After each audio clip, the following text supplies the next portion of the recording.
नमस्ते फ्रेंड्स, स्वागत है आपको फिर से मेरे YouTube चैनल पे। फ्रेंड्स, अभी हम बात करेंगे कि बहुत सारे युवा की यह इच्छा रहती है कि वो बाहर यानी कि विदेश पढ़ने के लिए जाएं, या फिर बहुत सारे लोगों का यह इच्छा होता है कि विदेश में जाकर के कोई अच्छा जॉब नौकरी करें वहाँ पे रह कर के।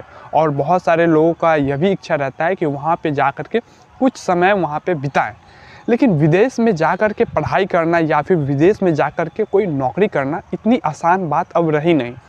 इसी को लेकर के जो यूके गवर्नमेंट है उन्होंने एक बैलेट सिस्टम लाया है भारतीयों के लिए, जिसके अनुसार जो भारतीय अगर ग्रेजुएट हैं, जिनके पास ग्रेजुएशन का सर्टिफिकेट है और उनका उम्र 18 साल से लेकर के 30 वर्ष है, तो वो बैलेट सिस्टम के आधार से जो है वो यूके जा सकते हैं, वहाँ पे जा कर के जॉब कर सकते हैं या फिर वहाँ पे जो है वो पढ़ाई लिखाई कर सकते हैं 2 सालों के लिए। तो आप इस वीडियो में बने रहिए, हम आपको इस वीडियो के माध्यम से समझाने का कोशिश करेंगे कि यह बैलेट सिस्टम है क्या, जो यूके गवर्नमेंट करीब 3000 भारतीय के लिए जो है वो ओपन किए हैं। तो आप इस वीडियो को अंत तक जरूर देखें। देखिए, पिछले कुछ सालों से हमारे भारत का जो रिश्ता है यूके के साथ वो बहुत ही अच्छा होते जा रहा है। वर्ष 2021 में बैलेट सिस्टम की शुरुआत की गई थी, जिसके तहत जो है वो करीब 3000 भारतीय युवा यूके जाते हैं पढ़ाई लिखाई करने के लिए या फिर वहाँ पे जा कर के जॉब करने के लिए। हालांकि यह जो बैलेट सिस्टम है जिसके तहत भारतीय युवा यूके जाते हैं वो वहाँ पे मात्र 2 साल ही रह सकते हैं। अब हम बात कर लेते हैं कि यह बैलेट सिस्टम अप्लाई करने के लिए आपको क्या करने होंगे। तो आपको एक वेबसाइट विजिट करने होंगे www.government.indiayoungprofessionalscheme.com। यहाँ पे आपको जाने होंगे और आपको कुछ डिटेल्स वहाँ पे फिलअप करने होंगे, जैसे कि डेट ऑफ बर्थ, पासपोर्ट्स के details, phone number, email address, ये सारे डिटेल्स आपको वहाँ पे फिलअप करने होंगे। और फिर वहाँ पे आपको जो है वो 2 हफ्ते की टाइम दिए जाएंगे। 2 हफ्ते की टाइम इसलिए दिए जाएंगे कि आपके ईमेल पे कन्फर्मेशन कोड जाएंगे, और यह कन्फर्मेशन कोड जाएंगे कि आप सेलेक्ट हुए हैं या फिर नहीं, यानी कि आप यूके जाने के लिए सेलेक्ट हो पाए हैं या फिर नहीं।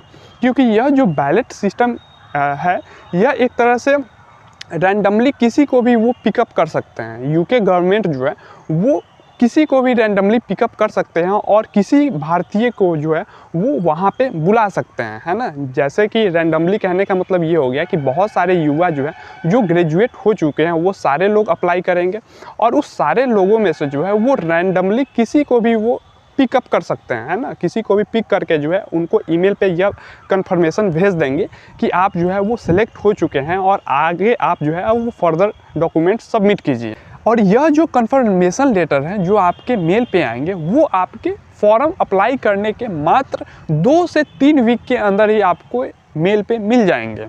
हालांकि यह जो बैलेट की पोर्टल जो है, जो वेबसाइट है, वो 20 फरवरी को ओपन होंगे और 2 दिन ही मात्र आपको समय दिया गया है। 22 तारीख तक की जो है वो आप बैलेट की वेबसाइट पे यह सारी फॉर्म को फिलअप कर सकते हैं। जैसे ही मेल पे आपको कंफर्मेशन लेटर मिल गए, उसके बाद जो है आपको 90 दिन की समय दिए जाएंगे, और इसी 90 दिन के अंदर जो है वो सारे डॉक्यूमेंट्स को आपको रेडी कर लेने होंगे और आपको वीज़ा के लिए अप्लाई करने होंगे। लेकिन वीज़ा अप्लाई करने से पहले जो कुछ डॉक्यूमेंट्स है वो आपको मुख्य रूप से तैयार कर लेने होंगे। सबसे पहला डॉक्यूमेंट जो लगेंगे वो पासपोर्ट्स लगेंगे। दूसरे में क्वालिफिकेशन आपको कम से कम ग्रेजुएशन की होनी चाहिए, क्योंकि 3000 भारतीय जो बैलेट सिस्टम के आधार पे यूके जाएंगे उनको जो है वो कम से कम क्वालिफिकेशन में ग्रेजुएशन होना अनिवार्य है। तीसरा जो डॉक्यूमेंट्स लगेंगे वो मेडिकल सर्टिफिकेट लगेंगे ट्यूबरकुलोसिस की, यानी कि आपको जो है वो टीबी की बीमारी नहीं होनी चाहिए, और इसका मेडिकल सर्टिफिकेट आपको बनवा लेना होगा। चौथा जो डॉक्यूमेंट लगेंगे वो है ना चरित्र प्रमाण पत्र जिसे कहते हैं, क्लियरेंस सर्टिफिकेट। आपके ऊपर जो है वो कोई भी थाने में जो है वो केस तो नहीं चल रहे हैं, तो आपको जो है वो चरित्र प्रमाण पत्र आपको बनवा लेने होंगे, क्लियरेंस सर्टिफिकेट जो है वो बनवाने होंगे। 5वां जो लगेंगे वो वीज़ा की कॉस्ट, यानी कि वीज़ा की कॉस्ट क्या लगेंगे। तो देखिए, अगर पाउंड में बात करें तो 298 पाउंड आपकी वीज़ा की खर्च लगेंगे, वीज़ा फ़ी लगेंगे। अगर भारतीय करेंसी में बात करें तो वीज़ा की खर्च आपको 31,128 रुपया इसकी चार्ज रखी गई है, यानी कि वीज़ा की जो चार्ज है वो 31,128 रुपया आपको लगेंगे। छठा जो है वो आपकी बैंक अकाउंट में लगभग 2,64,274 रुपया रहना ज़रूरी है, अनिवार्य है ना। वहाँ पे आप जाएंगे तो वहाँ पे रहने सहने में कुछ आपको दिक्कत ना हो, इसके लिए सरकार ने यह मैंडेटरी किया है कि बैंक अकाउंट में जो है वो आपके कम से कम 2,64,274 रुपया होना जो है वो अनिवार्य है। अगर बैंक स्टेटमेंट में आपके पास इतना पैसे नहीं है तो आप वहाँ पे नहीं जा सकते और आपकी जो वीज़ा है वो रद्द कर दिए जाएंगे। अब हम अंत में आपसे एक छोटी सी रिक्वेस्ट करेंगे, यह सारी जानकारी जो आपको बताए हैं, यह जानकारी आपको कैसे लगी, आप अपना राय जो है वो कमेंट के ज़रिए कमेंट बॉक्स में ज़रूर दें। धन्यवाद।